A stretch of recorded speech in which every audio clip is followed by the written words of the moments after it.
鄭融出席一個同唇有關嘅展覽活動啊，佢就搽咗個桃紅色嘅唇膏喺個唇邊嗰度，仲黐咗20幾粒閃石添啊！哇，呢個形象真係冇得頂啊！講到形象呢，最近 Hotcha 呢就有老闆娘朱國子琪幫佢做形象指導揀衫添，你有冇覺得偏心啊？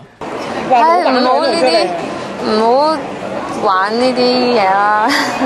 唔會啦，冇偏心啦，唔好係咯，唔好整呢啲是非。冇邊度會有偏心嗰啲，咁其實即係可能 Hotcha 即係因為都知道佢哋要轉型嘅，即係老闆娘係就係有女人味啲㗎嘛，咁 Hotcha 係希望今年佢哋呢隻主打歌即係 Hot Lady 都可以走成熟少少嘅路線，咁所以就咁當然即係老闆娘佢應該非常之即係駕輕就熟去